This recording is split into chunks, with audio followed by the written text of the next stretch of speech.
այդտեղ ապրում, այդտեղ աշխատում, դա փակ զոնա էր եւ աբսուրդն էր, որ ոչ միայն նրանց աշխատանքն էր կարգավորվում մենեջմենտի կողմից, այլ նաեւ նրանց կյանքը դա փոքր քաղաք է եւ ամեն տեղ կարծես կամերաների տակ լինեին կոնկրետ գործարանի աշխատողներ։ Օրինակ, եթե նրանք երեկոյան որոշում էին գնան, ասենք սրճարան, իրանք չեն կարող թույլ տալ նույնիսկ իրենց հանգստի ժամին հանգստանալ, որովհետև օրինակ իրանց ասել էին, որ դուք պետք է ալկոհոլ չօգտագործեք կամ ընկերուհի չունենաք, այս ամեն ինչը մի քիչ աբսուրդ էր եւ չափազանց ոնց որ հորինվածի աստիճան էր արդեն հասնում մարդկանց պատմածները, ասենք անձնական կյանքի միջամտություն եւ դա նույնիսկ շահագործումից վեր է սա ուղղակի մարդկային տրաֆիկինգ եւ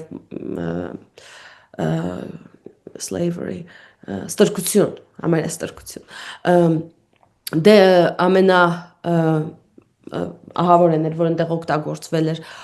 նույնիսկ ատրճանակ մարդկանց հանդեպ, որպեսզի նրանք արագ աշխատեն, արագ կարեն։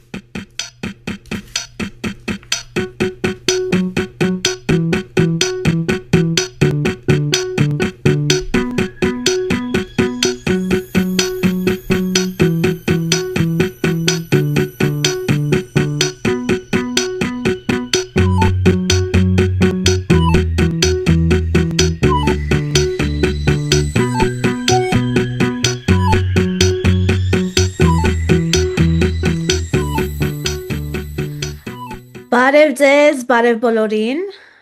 բարի գալուստ այլ Հայաստաններ պոդկասթին, ես ձեր համավարողն եմ Թամար Շիրինյանը։ Ես էլ Միլենա Աբրահամյանն եմ, ձեր մյուս համավարողը։ Այսօր մեր հյուրը լրագրողն է Քնար Խուդոյանը, ով աշխատում է Իպրեսում, ու շատ ուրախ ենք Քնարի հետ խոսալ աշխատանքի մասին, գործադուլի մասին Հայաստանում ու շատ ուրախ ենք, որ մեր հետ ես Քնար, բարի գալուստ։ Բարև ձեզ, շնորհակալություն ինձ հրավիրելու համար, շատ հաճելի է ձեզ հետ զրուցելը։ Սկսելուց առաջ հիշեցնեմ նորից, որ մեր podcast-ը subscribe եղեք, հիմա գնացեք կոճակը սխմեք, եթե արդեն չեք սխմել, subscribe լինելու համար, այս վիդեոն լայքեք, գնացեք մեր մյուս վիդեոները նայեք, եթե ուզում եք Spotify-ում լսեք, կարող եք մեզ Spotify-ում գտնել Other Armenia's podcast search անելով, ու այդտեղ կարող եք subscribe լինել, follow անել ու նաև rate անել մեր podcast-ը, մեզ 5 աստղեր տվեք, խնդրում ենք։ Քնար, սկսենք այս հարցից, այս վերջերս դու երկու թե մի քանի գործադուլ ես լուսաբանել Հայաստանում ու հետաքրքիր է ինչի ես լուսաբանում գործադուլներ, ինչի է քեզ հետաքրքրում այս հարցը Հայաստան։ Շնորհակալություն հարցի համար։ Իմ համար գործադուլը հետաքրքիր է, որովհետև դա ստեղծում է մի հատ իրավիճակ, երբ որ մարդիկ գոնե ինչ-որ ժամանակով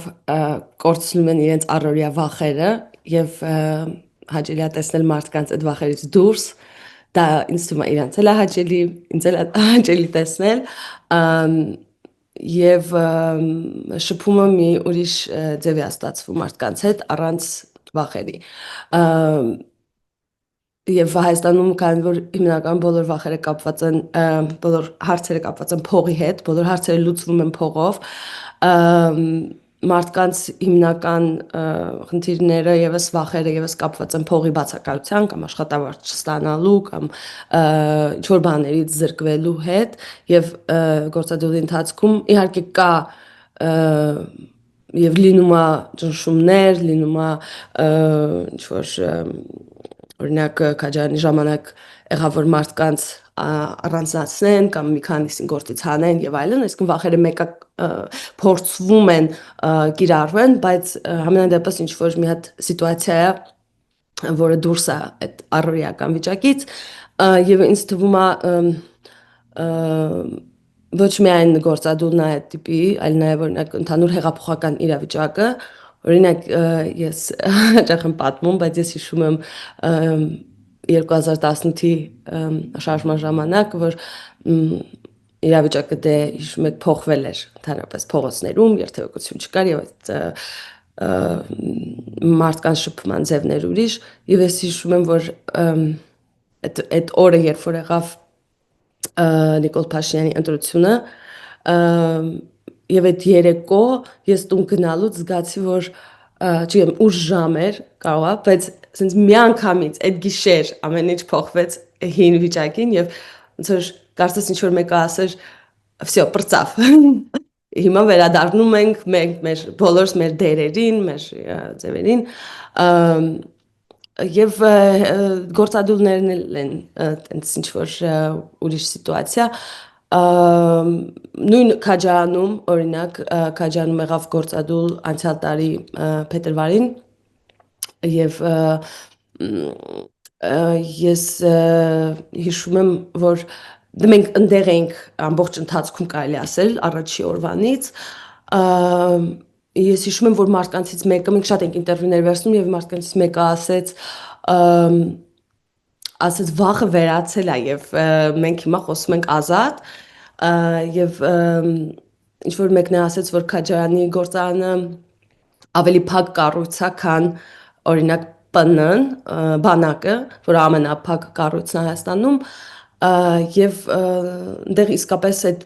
կար որ նույնիսկ ֆիզիկապես մենք հանքի տարածք մտանք որը մինչև այդ հնարավոր չէր պատկերացնել իսկապես այդ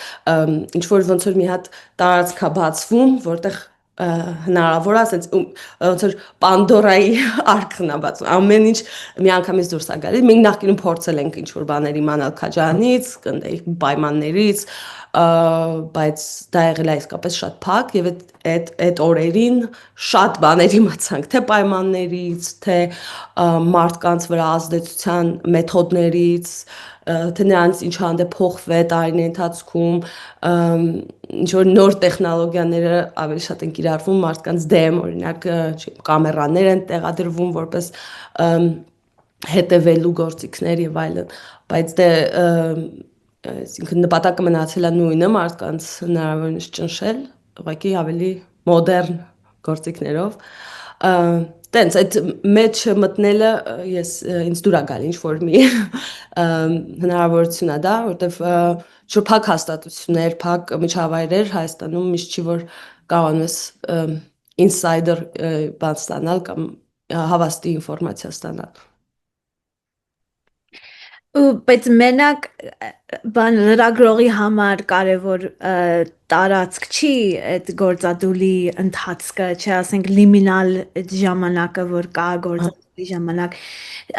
Դու մի հատ հոդված էիր գրել, long haul կայքում է կարծեմ տպված, մենք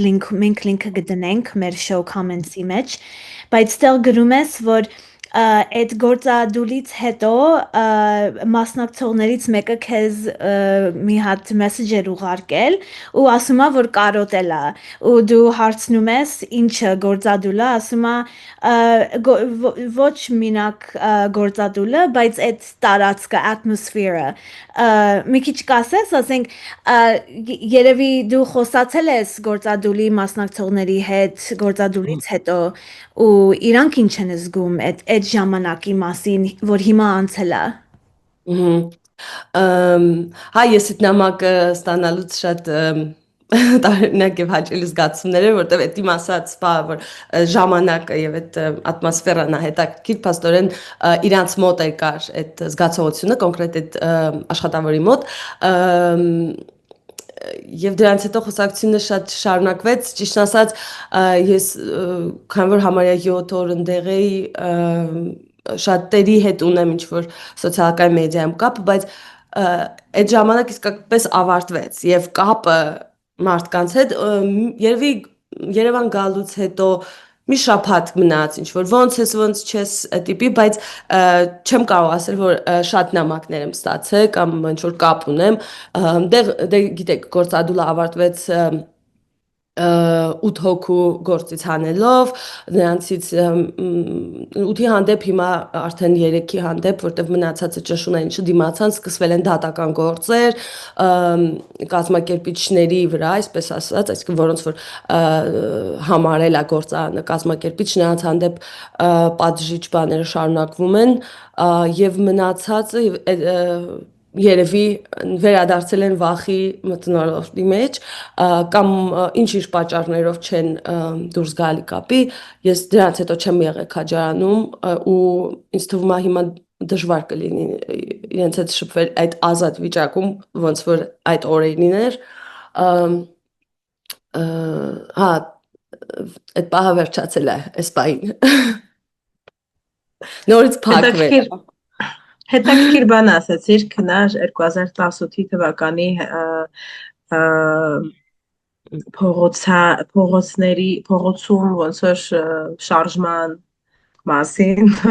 չգիտեմ ուրիշ ոնց ասեմ, չեմ ուզում ասեմ հեղափոխություն, որտեղ դա հեղափոխություն չէր, բայց այդ պահը, որ ասում ես, որ ինչքան շարժ կար, ինչքան ինչ-որ բան էր շարժվում, հա, փողոցում, ու հետո ասեցիր դե երբ որ Փաշինյանը ընտրվեց, մեկ էլ ինչ-որ այդ պահը, այդ շարժումը կանգ առավ եւ բոլորը գնացին տներով, ամեն ինչ վերադարձավ նրա նախկինի սիտուացիային, այսպես ասած։ Ինձ այդ պահը հենց հետաքրքիր է, օրինակ, ոնց է ստացվում, հիմա նման բան ասեցիր, որ օրինակ այս գործադուլ անող ժողովուրդը ոնց որ վերադարձած լինեն միգուցե վախի մթնոլորտ, ինձ հետաքրքիր է, չգիտեմ, հիմա sense կարող է sense բան եմ ավելի լայն, չգիտեմ, բանով եմ ուզում խոսանք մտորենք միասին, ինչ է լինում, որ այդ չի շարունակվում, ոնց որ խի չի շարունակվում, ինչն է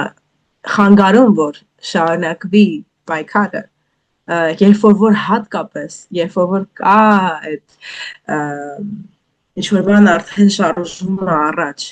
երբ որ ինչ-որ բան շարժման մեջ է, իրան ինքը ավելի հեշտ է առաջ շարունակում շարժվել, իսկ երբ որ ինչ-որ բան կանգ է առնում, էլի շատ էներգիա է պետք, որպեսզի իրան նորից շարժման մեջ գցել։ Տխրում եմ այդ պահից, ինձ հետաքրքիր է ըստ քեզ ինչն է ոնց որ Դա տխուր է, ինձ թվում է տարբեր դեպքերում տարբեր բաներ է կպնում իրար եւ դա այդ կապ ունի շատ կապ ունենա շատ փոքր թվացial բաներ, օրինակ նույնիսկ եղանակը, ասենք չգիտեմ, ծմեր էր ի վերջո, այնտեղ մարդիկ հոգնել էին, մարդ կար ասենք 10 օր չէր գնացել տուն, չէր քնել նորմալ եւ հոգնածությունը կարա լինի եւ դա ոնց որ օրինակ չգիտեմ քաղաքական process-ներում հաստատ դա օգտագործվում է ինձ թվում է որ շարժումը sense մարի հոգնածության շնորհիվ բայց կա նաեւ ուրիշ բաներ օրինակ Քաջարյանի գործադուլի ժամանակ դե շատերը չեն ինչ-որ խորանում մանրամասների մեջ, չեն լսում հենց ինչա կատարվում կամ մարդիկ ինչ ունեն ասելու, անկախ նրանից ոնց է եղել սկիզբը, դե սկսվեց ինչպես միշտ գեոպոլիտիկ ինչ-որ սպեկուլյացիաներ եւ վերդիկտներ մեդիայի կողմից, ասենք հենց առաջի օրից դեռ մենք ճանապարհին էինք դեպի Քաջարյան, արդեն ինչ-որ լրագրողներ կամ մեդիաներ գրում էին, որ սա հակառուսական ակցիա է, սա չգիտեմ ֆրանսիացիներին են հանք տալի, դե հանքը պատկանում է ռուսական ընկերության եւ այլն, այսինքն միանգամից կամ թեկուզ որոշ կայքեր գրում էին, որ սա Նիկոլի դեմ է եւ հակաիշխանական է, այնտեղ կողքը Ադրբեջանն է, հանքը կվերցնեն եւ սա միջանցք են բացում, հայեր ստեղի մարդիկ միջանցք են բացում եւ չգիտեմ դե ինձ թվում է մարդկանց համար ովքեր կարդում են իրենց ակցիայի մասին, իրենք վիրավորվում են երբեմն եւ հենց առաջի օրը շատ թեկուզ լրագրողներն են վատ արդեն վերաբերվում ի սկզբանե կամ օրինակ փորձում են օրինակ արդարանան ինչ որ մի ձև որպես հայրենասեր եւ այլն օրինակ մենք այնտեղ շատերը տարվել են եւ թեկուզ կամավոր գնացել են կռվելու եւ իրանք անընդհատ ոնց որ այդ դա է հիմնական ձևը արժանապատվությունից խոսալու Հայաստանի խոսույթի մեջ եւ ոնց որ մարդիկ փորձում են արդարանային կամ ասեն մենք սա Նիկոլի դեմ չի կամ այսինքն խոսակցությունը արդեն շեղվել էր ինչ-որ մեդիաների կողմից եւ դա մարդկանց վիրավորում է իրանք դեռ նաեւ հետագայում եղան շատ ավելի վատ վիդեոներ որ գործ ունեք դուք վատ աշխատավարձ չեք ստանում եւ այլ ոնց որ մարդիկ շատ սպասում էին ինչ-որ սոլիդարություն մարդկանցից եւ ուրիշ եւ կառավարությունից եւ մարզպետարանից եւ մնացածից բայց իրանք ստանում էին մեղադրանքներ սուտ ինչ-որ բաներ եւ դա մարդկանց դուր չէր գալի դա կարա հիասթափության բերի օրինակ Հնդկաստանից եկած միգրանտների գործադուլի ժամանակ էլ նախ համատարած քսենոֆոբիան կարող է ազդեցնի իրանց ոչ պաշտպանված զգալը նույն ժամանակ խառնվեց Հնդկաստանի դեսպանատունը, բայց իրանք զգացին, որ դա էլ իրենց պաշտպանություն չի, ես չգիտեմ իրենց իրավիճակը Հնդկաստանում ոնց էր, բայց նաև այդտեղ ռիսկ կար, օրինակ նրանց հետ վերադառնալու եւ ինչ որ մի ձև իրանք փորձեցին օգտագործել դա որպես սակարկելու իրենց աշխատանքային պայմանների եւ աշխատավարձի համար եւ ինչ որ մի հասան երևի իրանք տեսան, որ դա մաքսիմումն է, ես չգիտեմ, բայց հասան ինչ որ աշխատավարձի բարձրացման, բայց դրանից հետո ծեր կարող է ուղղակի դատելով իրավիճակից չգնացին ավելի առաջ։ Տարբեր ֆակտորներ ուզում եմ ասեմ կարելի լինի, տարբեր շարժումների սպանության հարցում։ Մեկ էլ կա այդ խնդիրը, որ բանը աշխատավորները վախենում են, որ իրանց գործից կհանեն, որովհետև այդ աշխատանքը իրանց համար կարևոր է ու այդ հոդվածում դու գրում ես, որ ուրիշ աշխատավայրեր չկան քաջարանում ու մարդ պետք է հենց այդ հանքում աշխատի, եթե ինքը աշխատանք է ուզում այդ քաղաքում, որտեղ իր ընտանիք կա, որտեղ իր հողերը կան երևի ու ինքը չի կարող գնա ուղղակի ուրիշ տեղ աշխատի, բայց հետաքրքիր է, որ գործադուլի ժամանակ մարդիկ գնում էին ու բան էին անում, գրանցվում էին աշխատանքի, որովհետև հենց գործադուլի ժամանակ վախենում էին, որ իրանց գործից դուրս կհանեն, եթե գործադուլի ժամանակ իրանք չէին գալիս գրանցվում։ Մի քիչ կխոսաս այդ որովհետև հետաքրքիր է, որ այդ վախը չկար, որովհետև իրանք գնում էին աշխատանքի, բայց չէին աշխատում, բայց նաև վախենում էին, որ իրանց գործից դուրս կհանեին։ Հա, այնտեղ սենց բախ կա, որ աշխատանքի, կարծեմ նույնիսկ ինչ-որ գործադուլի տեսակ կա, չգիտեմ, կոչում է իտալական գործադուլ, թե ինչ, որ դու գնում ես ու չես աշխատում, ոչ թե չես գնում գործի, իրանք փաստացի դա էին անում, ես չգիտեմ, այդ իրանց մոտ կա այդ ինչ-որ բեջեր, որոնք որ ներկա ես, ինչ-որ խփում են սկզբից գործարան մտնելու, բոլորը, ինձ թվում է բոլորն էին տենց անում, ինչքան հիշում եմ, բայց վստահ չեմ, բայց դա ոնց որ ստրախովկայի ձև էր, երևի, քանի որ գործարանի արհմիությունը ժամանակի ընթացքում տարբեր անգամներ իրանք բացատրել են հարցեր, արհմիությունը դրանով չի զբաղվել եւ ըստ էության դա գործարանի գրպանի արհմիություններ աշխատողները ինձ թվում է ուղղակի ինտուիտիվ էին գործում, իրանք չունեին իրավաբան, իրանք չունեին ինչ-որ օգնող փաստաբաններ, որոշ մարդկանց հետ երբեմն խորհրդակցում էին, բայց եւ նույնիսկ օրինական տեսակետից, ինչքան ես գիտեմ Հայաստանի օրենքը գործադուլ անելու մասին շատ ինչ-որ կոպիտ է եւ շատ ինչ-որ տեխնիկական խնդիրներ ունի եւ պետքա լինես տառակեր, որ ընկնես ինչ-որ տեսնես, սա գործադուլ է, թե ոչ, իմ համար ցանկացած դեպք, երբ որ մարդիկ դուրս են գալիս եւ հայտարարում են իրենց աշխատանքային պայմանների մասին կամ պահանջներ են դնում, դա արդեն գործադուլ է, այնտեղ չգիտեմ 15-օրյա ժամկետ եւ այլն, այդ ամեն ինչը ֆորմալ ձևականություններ է եւ այդ ձևականությունները օգտագործում են գործարանը կամ գործատուն, օրինակ դա եղավ նաև Երևանի ավտոբուսների վարորդների գործադուլի ժամանակ, որոնք կահակին մեծ գործադուլացին անցյալ տարի եւ Երևանի ավտոբուսների գործադուլը դա շատ ուժեղ բան է, որովհետև դա կատված է հարանում ամբողջ երթևեկությունը, դա օրինակ ես հիշում եմ դա ստիպեց, որ Երևանի քաղաքապետը համարյա խնդրում էր, աղաչում էր, որ մարդիկ քշեն, որովհետև նախ հնարավոր չէր միանգամից նրանց փոխարինել ուրիշ վարորդներով, բայց այդ գործադուլն էլ էլի ինչ որ տեխնիկական երբեք հայտարարել եւ այլն sense բաներ օգտագործվեց դա ճնշելու համար նա նաեւ իհարկե ավելի կեղտոտ բաներ օգտագործվեց օրինակ որ փողի համար է եւ այսինքն դուք ուզում եք ձեր ինչ որ լևի փողը եւ այլն այսինքն մարդկանց ինչ որ վիրավորելու բաներ հիմա չեմ հիշում ամասները բայց շատ տհաճ էր Երևանի գործադուլի ճնշումը տենց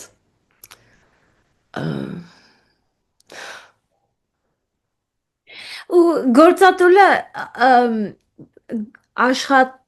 աշխատողների գործիքներից ամենակարևորն է ինձ թվում է ու այտենց ոչ թե մենակ աշխատավորների բայց ասենք երևի ժողովրդավարության երևի ամենակարևոր գործիքներից է մի քիչ կխոսես գործադուլի մասին գործադուլը ինչ է ու ինչի է կարևոր ու նաև աշխատանքը ինչի է կարևոր երկրի համար ժողովրդի համար ու Հայաստանի համար երևի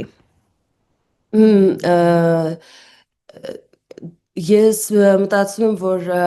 աշխատանքը Հայաստանում որպես այդպեսին չի գնահատվում, չնայած որ մենք խոսում ենք որ Հայաստանի լավագույն քաղաքացին աշխատողն է, հարկ վճարողը, հերոսը եւ այլն, բայց աշխատանքը Հայաստանում ամենաէժան բաներից մեկն է ես օրինակ նկատում եմ ինչքան է էժան եւ ինչքան չի գնահատվում թեկուզ օրինակ սննդի ոլորտում կամ սպասարկման ոլորտում աշխատանքը դա օրինակ եթե դու գնաս ցանկացած ուրիշ տեղ որտեղ ես եղել եմ օրինակ ռեստորան գնալը դա անպայմանորեն ինչ որ ավելի թանկ է քան եթե դու տունը սարքես ուտելիք բայց Հայաստանում իհարկե եթե դու չենք խոսում շատ շիկ ռեստորանների մասին, այլ միջին վիճակագրական, այսպես ասած, ուտելու տեղերի, որոշ բաներ նույնիսկ ավելի թանկ է տունը սարքել, եթե դու առնես պրոդուկտները եւ սարքես, ավելի թանկ է նստում, քան եթե դու գնաս, որովհետեւ այդ մարդը, որ սարքում է այդ ուտելիքը, ինքը համարյա չի վճարվում։ Աշխատանքը շատ էժան է, հոգատարության աշխատանքները ընդհանրապես չի համարվում որպես աշխատանք եւ օրինակ խնամակալությունը հիմա մենք գրում ենք մի ուրիշ հոդված որը կապված է ծերունական խնամքի հետ դիմենցիա եւ ալցգեյմեր ունեցող մարդկանց խնամքի որը հիմնականում կատարում են ընտանիքի անդամները հիմնականում իրենց դա 24/7 ռեժիմով աշխատանք է, բայց դա նույնիսկ հաշմանդամություն չի համարվում, նույնիսկ խնամակալություն չի համարվում, դա համարվում է մշակութային բան, որ օրինակ երեխաները պետք է հոգ տանեն ծնողների մասին, բայց ես շատ ինտերվյուների հարցնքում հասկացա, որ մշակութային բան տենց չկա, ուղղակի ուրիշ պայման չկա, ուրիշ հնարավորություն չկա Եվ շատ հարմար է իհարկե պետության համար մշակույթի վրա գցել բաները, որոնք ասենք պետք է արվեն, պետք է լինի նման ասենք ինֆրաստրուկտուրա, պետք է լինի ինչ որ համայնքային հոգատության կենտրոններ եւ այլն, դե չէ հայ ընտանիքը սիրում է որ տատիկներն ու պապիկները եւ թորնիկները բոլորը մի տան ապրեն, ոչ հայ ընտանիքը տենց բան չի սիրում, ուղղակի մարդիկ տեղ չունեն ուրիշ ապրելու կամ ուրիշ մեխանիզմներ չունեն Աշխատանքը շատ էժան է եւ ինչու է կարևոր գործադուլը, որովհետեւ մենք հիմնականում խոսում ենք այս գործադուլները, որոնք եղել են արդյունաբերական ոլորտում են եւ տրանսպորտի, որոնք որ քիչ թե շատ ինչ որ մարդիկ իրար ճանաչում են եւ ինչ որ կապեր աշխատողների միջեւ կա իմ կարծիքով հիմիկվա Հայաստանի աշխատանքի մեծագույն խնդիրներից մեկը նաեւ սերվիսի ոլորտի աշխատողներն են, որոնք ընդհանրապես նույնիսկ գործադուլի ձևը չունեն,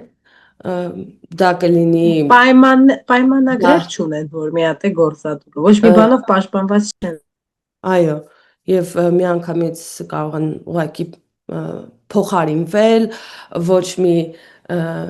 սակարկման հնարավորություն չունեն, եւ նույնիսկ չգիտեմ կարող է համարվի, որ ինչ որ մեկը լավություն է արել, որ իրենց գործ է գտել, օրինակ, ասենք այդ ոլորտում։ Տենց մի ուրիշ խնդիրը դա ինձ թվում է, ես մտածում եմ, որ այդ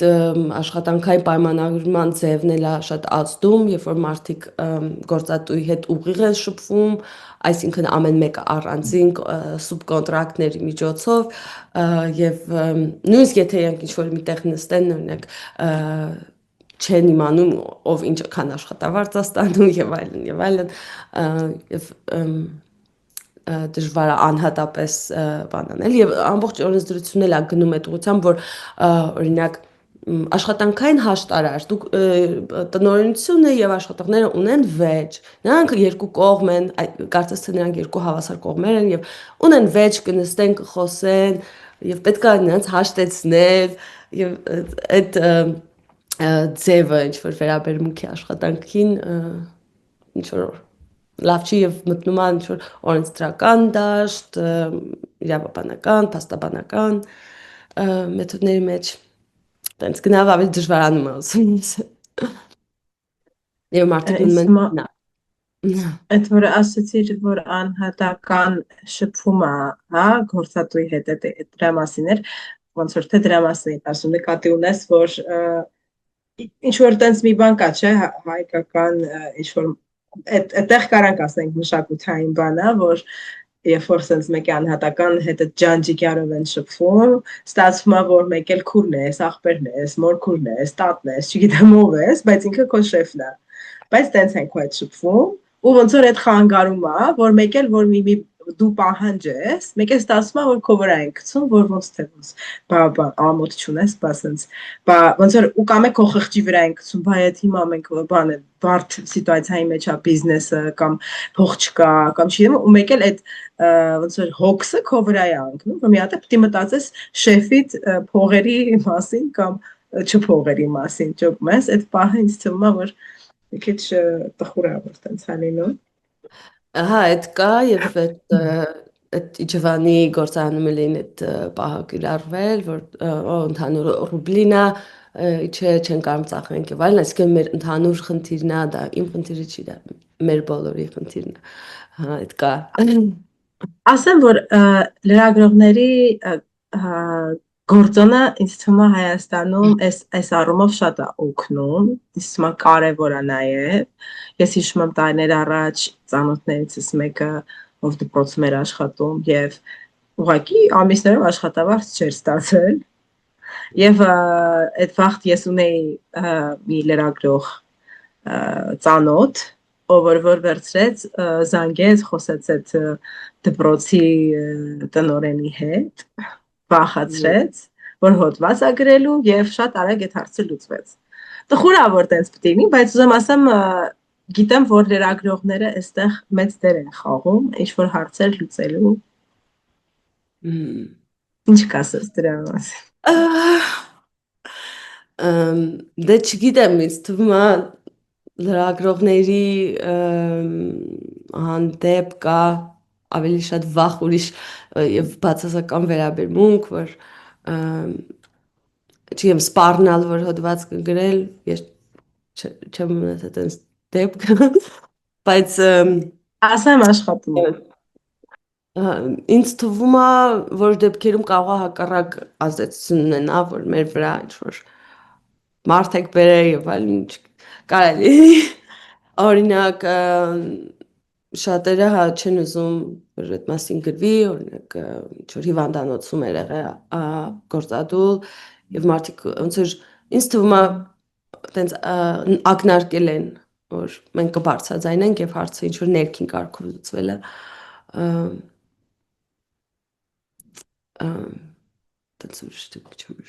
բայց լրագրողների հանդեպ կա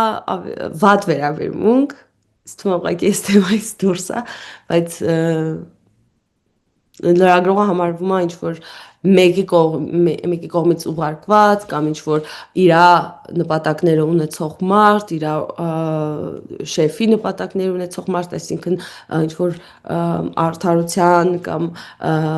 օրենքի բան չեն ակնկալում մարդիկ լրագրողից, էլի, որպես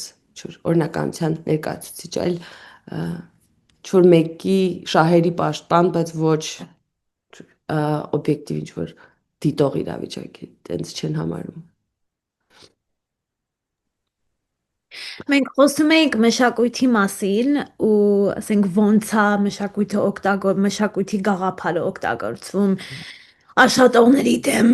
ասելով որ ինչի եք ուզում ավելի փող, դուք պետք է ուզենաք այս գործ անել ու եւ այլն, բայց ստեղ կա մի հատ ուրիշ մշակույթ, որ երևի հիմա կորցնում ենք, բայց դեռ չի լրիվ մահացել, երևի այդ սովետի աշխատողների գնահատելու մշակույթն է։ Ու էդ էլ դու նշում ես այդ հոդվածում, որ գրել ես, որ կա այդ հպարտությունը աշխատող լինելու ու աշխատողները այդ օգտագործում են ու ինչ որ ժամանակներում զեն գործադուլի ժամանակ է դուրս է գալիս, որ իրանք հպարտ են, որ իրանք աշխատող են ու իրանք աշխատանքով են հպարտ ու դրա համար են իրանք գործադուլի գնում ու նաև ուրիշ բաներ էլ կան ստեղ, օրինակ քաջարանի այդ հանքի վերևում հյուրանոց կա, որտեղ ապրում են ու մնում են հիմա բյուրոկրատները ու ինչ որ գրասենյակի աշխատողները, որ ավելի են վճարվում հանքի կողմից, բայց այդ սովետի ժամանակ այդ հանգստանալու տեղ էր աշխատողների համար, որովհետև սովետի միությունը ինչ որ հասկանում էր, որ հանքի աշխատողը ուրիշ կարիքներ ունի, որովհետև վտանգավոր է ու թունավոր է իր աշխատանքը եւ այլն, ու էդ էլ է կորցվում ժամանակով։ Կարող ես մի քիչ խոսալ ոնց ես նկատել այդ հին մշակույթը, որ նորից է վերադառնում հենց գործադուլի ժամանակ։ Հա, մոռացել էի արդեն դդվածի մանրամասները, բայց հա, այդ ամենամեծ բաներից մեկն էր, որ այնտեղ առաջին օրերին կարծես ժամանակի մեքենա օգտագործած եւ տեղափոխված ենք, որովհետեւ ասենք բառեր կար, որոնք ոնց որ ինչ գրքերից լիներ, որոնք որ նույնիսկ տերմիններ, ասենք դասակարգային սոլիդարություն եւ այլն, որոնք որ հիմա միշտ չի որ օգտագործվում է ուրիշ գործադուլներում ու դա ինձ թվում է քաջարանով է պայմանավորված, որտեվ հենց ինքը ի սկզբանե եղել է հանքային քաղաք, մարդկանց պապիկները, հայրիկները, բոլորը մայրիկները աշխատել են հանքում եւ իրանք այդ ավանդույթի մեջ են իրենց տեսնում եւ օրինակ հնարավոր է որ ինչ որ մեկը օրինակ Երևանում կամ Արտաշատում, ասենք, թաքցնի, որ ինքը բանվոր է կամ չգիտեմ, դա ինչ որ համարի ինչ որ երկրորդական աշխատանք, բայց այո, ես հպարտ բանվոր եմ, այտենց է պատկերացվում քաջարանում, եւ դա ինչ որ ձևականություն չէր, ինչ որ խոսքի շահագործում չէր, ես տես չէի նկատում, այլ դա իսկապես մարդկանց խոսալու ձևն էր, իսկապես այն էր, որ իրանք գնահատում են իրենց աշխատանքը, իրանք պատկերացնում են, որ հանքը իրականում իրենցն է, որտեղ իրանք դա տեխնիկապես տեսնում են, ամեն օր իրենք են, ասենք, անում բոլոր գործողությունները հանքում, որոնք որ հասցնում են պրոդուկտի եւ իրանք պատկերացնում են, որ դա բանի կապույտ վզկապով մարդուն աշխատանքով հնարավոր չի անել իսկ ուրիշ տեղերում ինձ թվում է մարդիկ մտածում են, որ կարան էլի չպատկերացնեն այդ շղթան եւ մտածեն, որ իրենք կարևոր չեն եւ ամեն ինչ արվում է նրա համար, որ մարդիկ մտածեն, որ իրենց գործը կարևոր չի, իրենք փոխարինվող են եւ այլն, իսկ հանքում դու այդ ամբողջ շղթան շատ ակնհայտ ես տեսնում, նույն դու տեսնում ես ինչ եղավ սանատորիայի հետ, դու տեսնում ես ով ինչա քշում, ով ինչ փոշի է ում վրա նստում եւ այլն, դա շատ ակնհայտ է տենց իսկ ուրիշ տեղերում, ասենք, ինձ թվում է օրինակ, եթե մենք վերցնենք ինչ-որ կորպորացիաներ, որտեղ որ մարդիկ աշխատում են օրինակ Երևանում, այդ տարբերությունը այդքան ակնհայտ չի, բոլորը քիչ թե շատ նույն կաֆեներն են գնում եւ նույն ջիմը եւ տենց կարող է այդքան չեն զգում տարբերությունները իրենց կենցաղի։ Ընդհանրապես ինձ թվում է կարող է դա չափազանցություն, բայց ինձ թվում է Հայաստանի խնդիրներից մեկը նա որ այստեղ լղոզված է դասակարգերը եւ տենց ակնհայտ չի կա ինչ որ ուրիշ ինչ որ այո մշակութային ինչ որ բաներ ասենք գիտեմ Երևանցի, ռայոնցի կամ Ղարաբաղցի, բայց չկա դասակարգային գիտակցություն, որովհետև տենց ինչ որ մի միջավայրում այդքան մարդիկ նույն ստանդարտ բաներն են հագնում, սիրում, անում կամ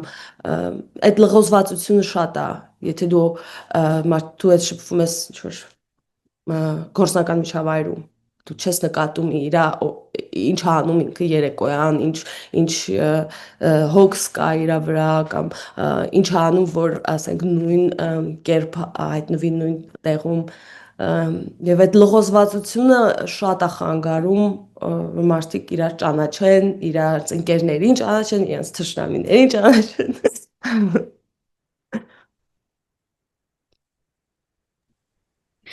Մենք խոսում ենք ավելի շատ քաջարանի գործադուլի մասին կարող ենք մի քիչ խոսալ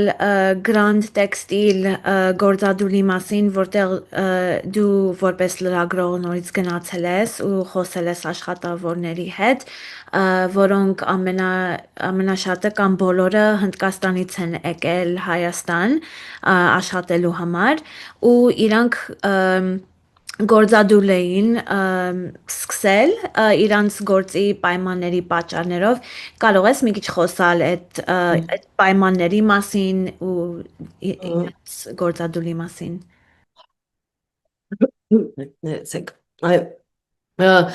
դե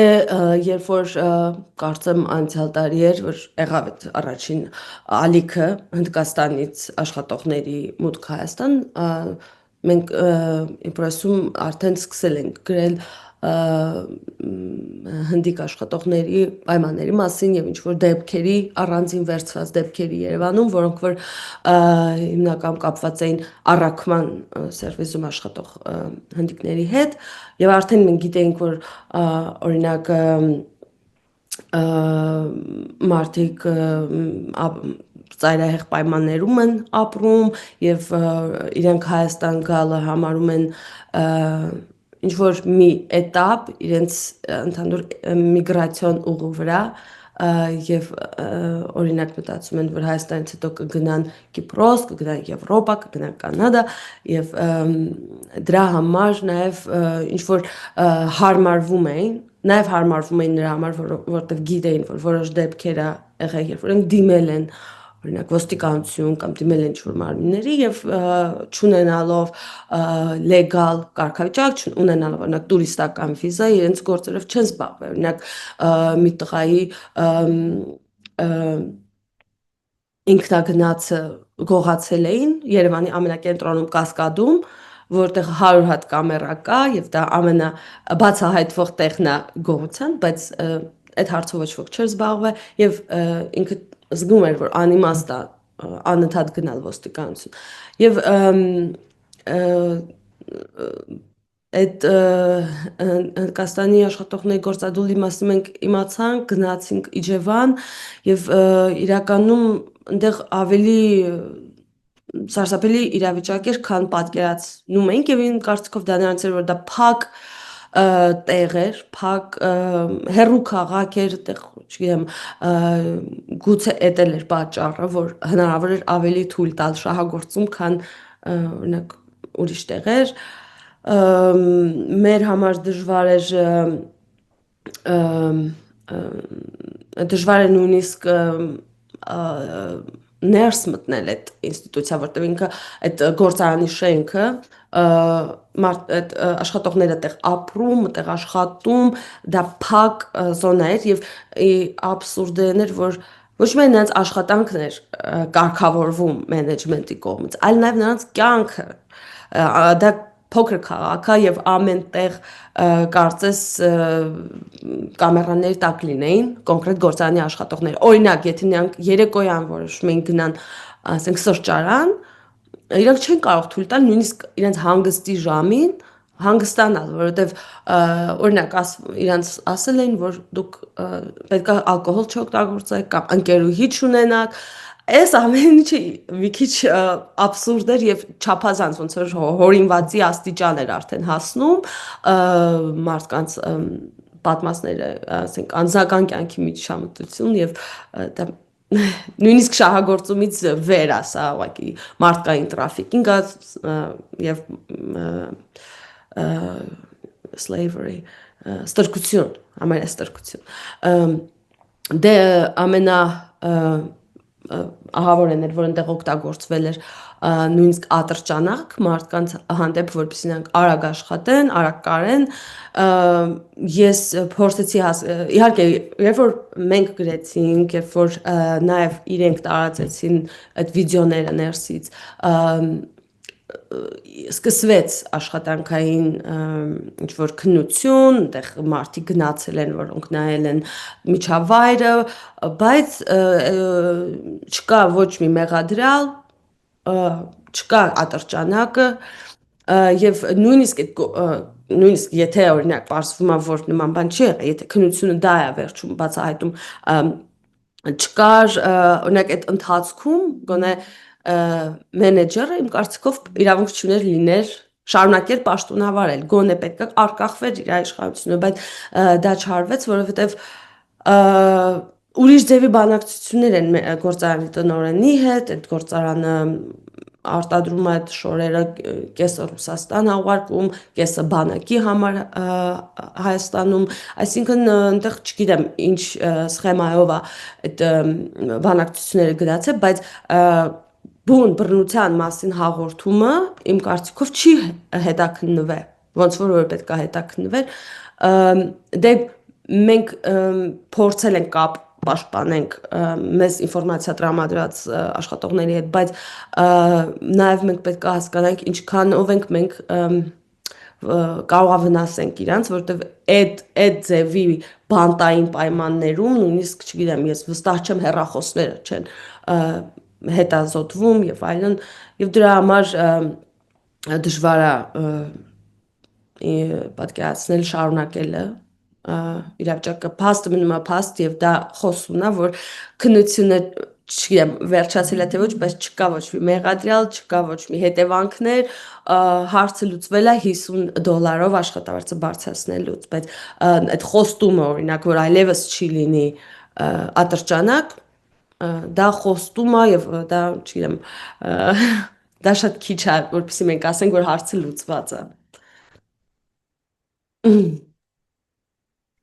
Պատրաստվում եք, որ դուք նորից գնաք խոսակ իրանց հետ,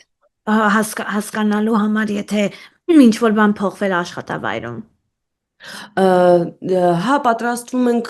փորձենք խոսանք մարդկանց հետ, տեսնենք ինչ ընթացք է գնացել, օրինակ օմբուդսմենի գրասենյակում կամ որևէ, որտեղ սկզբի շրջանում, երբ որ մենք գրել ենք, մեզ դիմել են միջազգային կազմակերպություններ, որոնք զբաղվում են տրաֆիկինգով կամ շահագործումով, կարող դա այդ կազմակերպությունը ճիշտ ասած մեծ մասը հենց մեդիա սկանդալը վերջացավ որոշեցին, որ այդ հարցով չեն զբաղվելու այլևս եւ կարելի է մենք մտածում ենք անենք շարունակենք եւ գործարանի հետ կապված եւ ընդհանրապես հնդիկների վիճակը Հայաստանում այդ թեման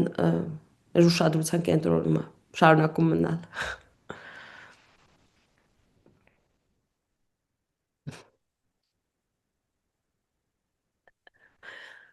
Քնար ըստ քեզ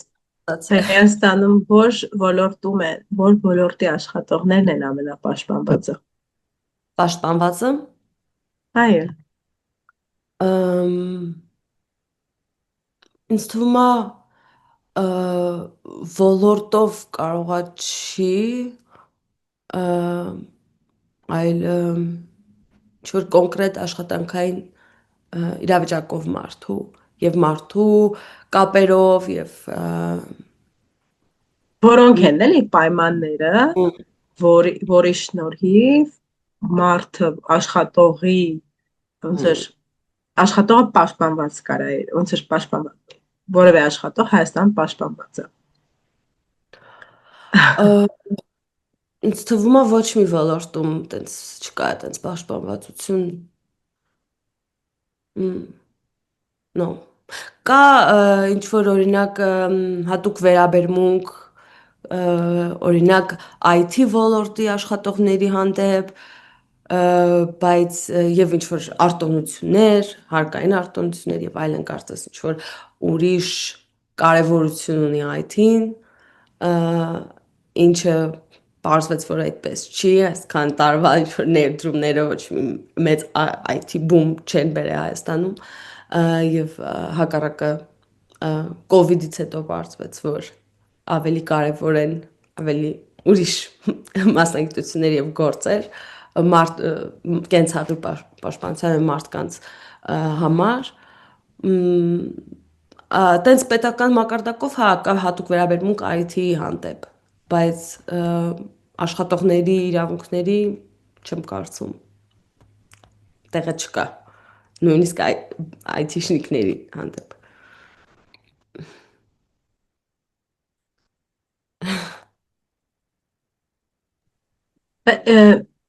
մեկ էլ մի բան հարցնեմ հիմա չգիտեմ ոնց հա որովհետև ոնց էր ես մի քիչ դուրս եմ Հայաստանի աշխատանքային շուկայից ասած ասած որովհետև ես դրսի շուկայում եմ աշխատում բայց ժամանակին երբ որ ես ու կարելի ասել 2010-11 թվականից մինչև 2000 չգիտեմ 19 թվական կամ տենց չգիտեմ ես հաճախ հայտնվել եմ ինչ որ աշխատանքային ինչ որ աշխատանքներ են ինձ ցույց տվել որպես անկախ մարդ թե թարգմանություն լինի թե չգիտեմ ինչ որ խառը բաներ հա որտեղ որ ես մեդիա ոլորտում կարար լիներ չգիտեմ տարբեր ոլորտներում ու ես հիշում եմ ինչքան մեծ ֆրուստրացիա է ես ապրում ինչ որ պահ որ սկսեցի հասկանալ որ պատեռն է դառնում երբ որ ինձ ասում են այս գործը անեմ եւ հետո ձեր այն աշխատավարձը որը պիտի ես ստանամ դրա համար կամ որը ինձ թվում էր թե մենք պայմանավորվել ենք մեկ էլ չկա կամ չի գալիս կամ ես պիտի գնամ դիմեմ եւս մեկ անգամ որտեվ պայմանագիր չէր ստորագրվում որտեվ էլի տենց ընտանեկան ձևով էր ամեն ինչ արվում քո ընկերը մեկին գիտի բա դու արի այս գործը դու լավ կանես գնում ես բա սենց ախպերավարի հետ խոսում են բա ասում ես հա թույն բան ու այդ ընկերական միջավայրից ելնելով ոնց որ ամաչում ես նույնիսկ ասես բա պայմանագիր ու եղել է դեպք որ ասես բա պայմանագիր բա սենց անեմ ոնց թե բա վստահությունը բանը սենց մի հատ պահ է գալիս եւ հետո որ պետք է ժամանակ գալիս է որ պետք է վճարվես մեկ էլ հասկանում ես որ դու պետք է նորից գնաս դիմես ասես բա փողս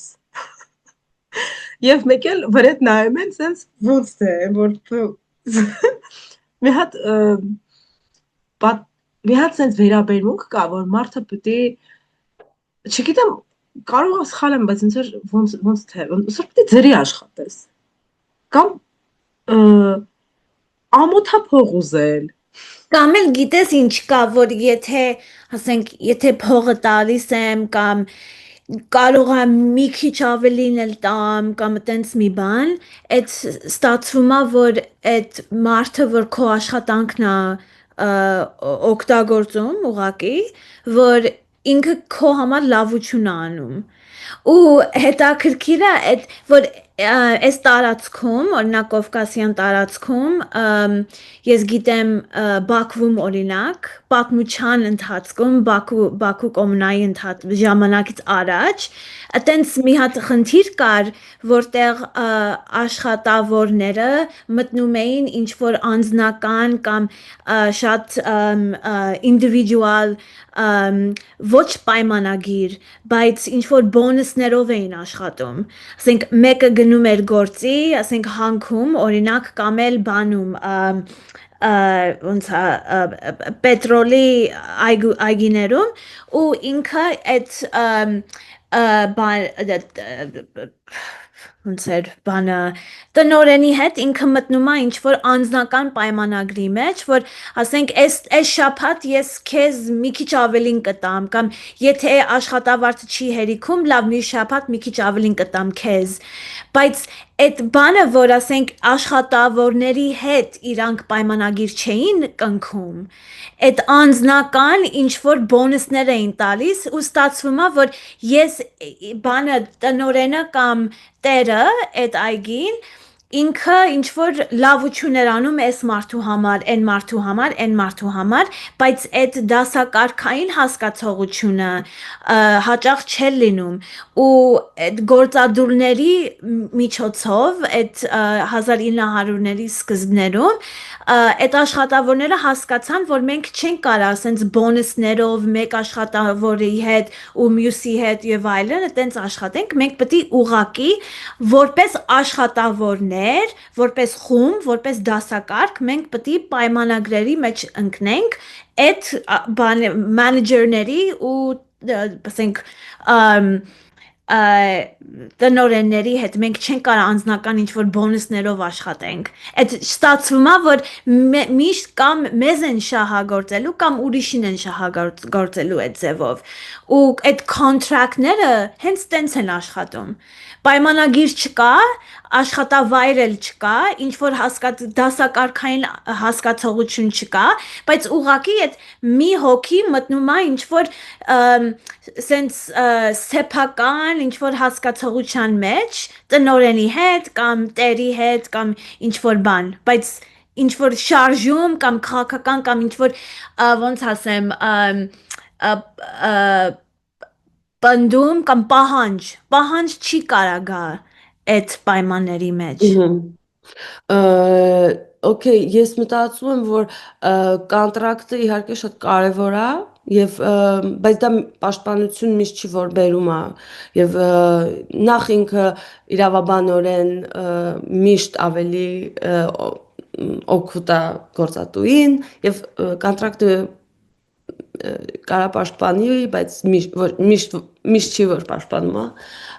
բայց ինչ որ ասում էր Միլենան, որ ինքը ներսի շուկայում ասա սենց բաների հանդիպ է, օրինակ ես այս վերջերս ավելի շատ տեսնում եմ դրսի գործատուների հետ, որոնք որ օրինակ Հայաստանում գործի են վերցնում հայաստանցիների, օրինակ գրանցված լինելով Լոս Անջելեսում, կամ ասենք թեկուզ ինչ որ ծանոթներ էլի այդ ծանոթ ընկերական բանը դա էլ հայկական մշակութային սպეციფიկ ինչ որ բան չի, դա օրինակ ես շատ եմ շահագործվել եվրոպացիների կողմից, որ ինչ որ չգիտեմ ոնց է պատկերացումը Հայաստանի սոցիալական եւ քաղաքական վիճակի մասին, բայց ես չեմ ասում, որ որ շահագործումը չկա դրսից երբ որ ես այդ չեմ ասում, բայց դրսից դուրս պայմանագիր սովորաբար դրսից դու ունես պայմանագիր եւ դու համաձայնվում ես քո շահագործմանը, իսկ ներսում ես չեմ համաձայնվում իմ շահագործմանը, ես համաձայնվում եմ, որ ես աշխատանք կանեմ, որի դիմաց փող կստանամ, դե հասկանում եմ, բայց ես ուղղակի հիշեցի այդ խնդիրը շատ մեծ է հիմա Հայաստանում, որ շատերը աշխատում են, ասենք, օրինակ Լոս Անջելեսում, օրինակ ավտոյի սպասարկման կենտրոնում հեռախոսներ են պատասխանում եւ իրանք օրինակ Հայաստանի ժամանակով իրանք մնում են արթուն ամբողջ գիշեր, որ Լոսում ցերեկա, դա չի հաշվի առնվում որպես գիշերային աշխատանք, ստանում են իհարկե cash փող, այսինքն չունեն ոչ մի ապահովագրություն, ոչ մի benefit-ներ եւ ոչ մի բաներ, բայց նաեւ այդ ամեն ինչի հետ մեկտեղ օրինակ կարող է այդ աշխատանքը ներառում է ինչ-որ fraud եւ կեղծարարություն եւ չգիտեմ, կարող է շատ մեծ հետևանքներ ունենա մարդու համար, որի մասին ինքը ընդհանրապես տեղյակ չի։ Հայաստանում շատերն են հիմա աշխատում այտենց դրսի սերվիսներում, որովհետև էժան աշխատանք է։ Ինչի վերաբերում է Հայաստանի աշխատավարձ ստանալը գարանտիա է ամեն դեպքում, չէ՞։ Դե ես համոզված չեմ, մարդու պայմանավորվածության վրա է, դա չեմ կարծում, որ գրանցված է որևէ տեղ որպես կոնտրակտ։ Նկատում եմ այդ երևույթը մարդկանց աշխատացնելու ու չվճարելու, ես այդ ներքին շուկայում եմ զգացել, ավելի շատ կարող է դրսում էլ կա, բայց ես ներքին շուկայում եմ, ու դրա համար է այս հնդիկ աշխատողները, որ չէին վճարում, որտեվ այդ ուղղակի մի հատ պրակտիկա է, որ ես չեմ հասկանում, ոնց է տենց լինում, ասենք, եթե դու չունես փողը վճարելու մարդուն, այդ ինչ հոգեբանություն է, որը ասենք դու որպես շեֆ, մեկ էլ ասում ես լավ աշխատացնեմ, այդ ինչ ձևի վերաբերմունք է մարդկանց։ Ամիսներով աշխատավարձ չտալ, բայց նաև օրինակ հնդիկ աշխատողները իրանք մաս էին ընդհանուր սխեմայի, իրանք բերվել էին որպես մի recruiter-ի միջոցով, այսինքն այդտեղ մի հատ մեծ սխեմա էր, դա իհարկե էքստրիմն է հայաստանցիների հանդեպ էլ կատարվում այդ ամիսներով չվճարելը, բայց այնտեղ ավելի խառը սխեմա էր, մարդիկ ուղղակի trapped բանի մեջ էին, ոնց էր հնարավոր ոչ կան գնալ։ Հա, այդ եմ ասում, ավելի բարդ է իրանց վիճակը։ Ինչ վերաբերվում է հայաստանյան աշխատաշուկային, ինձ դուր չի գալի այդ քո ասածը, որ ինչ որ ընկերական, բարեկամական ինչ որ իբր մտերմություն է կիրառվում աշխատանքի մեջ եւ դա նաեւ այսպես կիսա պրոֆեսիոնալ մակարդակ է, օրինակ, ասենք դու ոչ միայն դու աշխատում ես ժամանակով, ունեք շատ մարդիկ բողոքում էին, որ երկար ժամանակ են աշխատում, բայց այն ժամանակ գոնե դու ասենք 8 ժամն է իր քո կյանքի վճարում, իսկ հիմա մարդը, չգիտեմ, ինքը նաև իր ամբողջ պետք է դառնա այդ կամպանիայի ներկայացուցիչը եւ իր անձնական ռեսուրսները, անձնական կապերը կիրառի, որը որ ինչ-որ sense ոչ հայտարարված բան է եւ դաժե պայմանագրային չի եւ դա ինչ-որ համարվում է դա նորմ, դա շատ եւ շատ նյարդայնացնող ավելի բան է եւ դու այսինքն հանգիստ ես դու անընդհատ ես աշխատում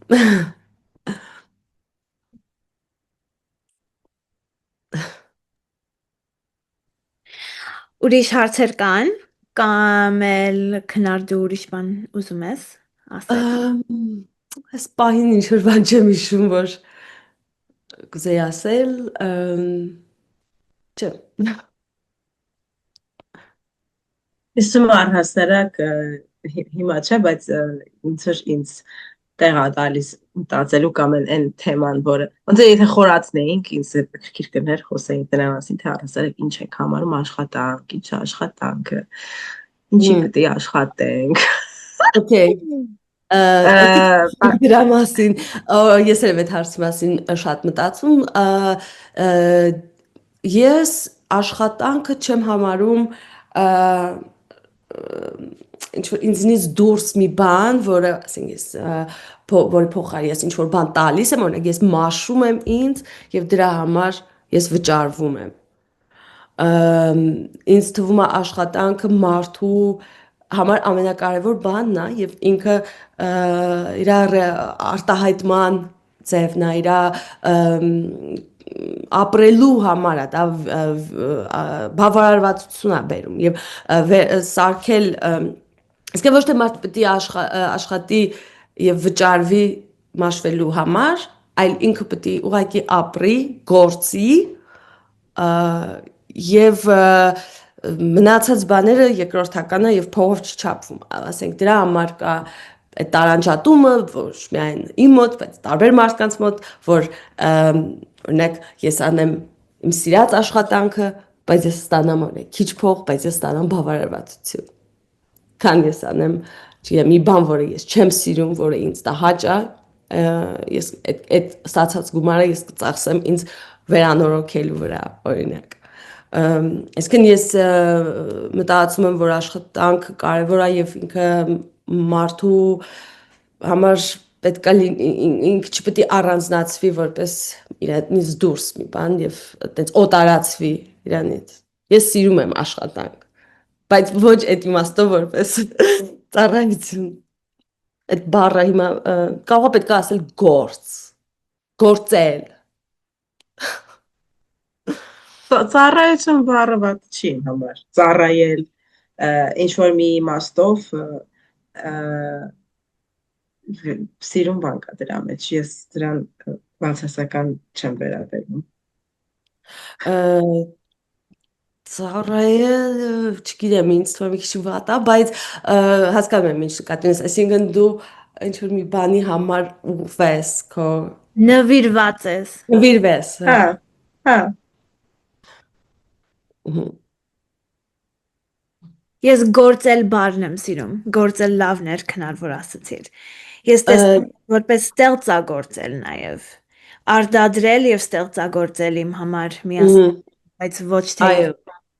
քեզանից գողացած մի բան է ստացվում, բայց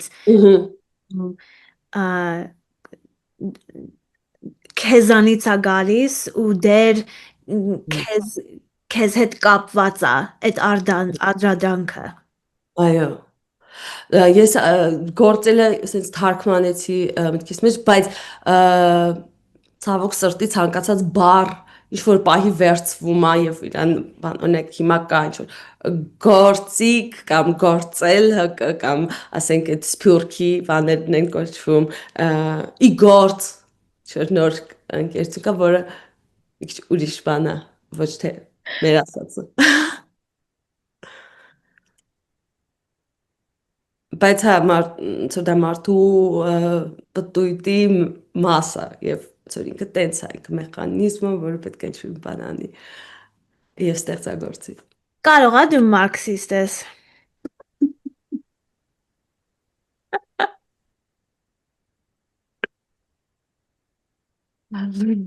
թողնենք դիտողների ընդհանրություններին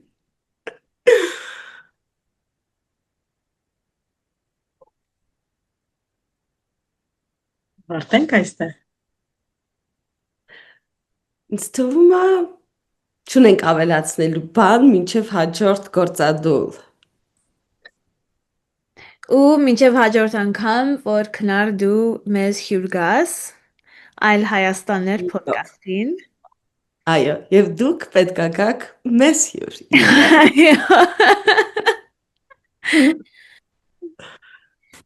Շնորհակալ ենք շատ քնար քեզ, որ եկար այսօր, որ խոսեցիր մեզ հետ։ Շնորհակալ ենք շատ ձեզ լսողներին, որ միացաք մեզ, լսեցիք այս podcast-ին։ Մերսի շատ։ Անպայման follow արեք, subscribe արեք, comment-ներ գրեք, շփվեք մեր հետ, ինչպես միշտ սա ամեն անգամ կրկնում ենք, բայց մենք ուրախանում ենք, երբ որ տեսնում ենք, որ շփվում եք մեր հետ։ Նորից շնորհակալություն համար ժամանակներ դնելու, մարդկանց կապելու իրար, գտնելու, թեմաներ քննարկելու եւ սենց ավելի հարմար, ընկերական եւ թեթև ձևով լուրջ բաների մասին։ Ստեսություն բոլորին, մինչ մյուս հանդիպում։ Bye bye.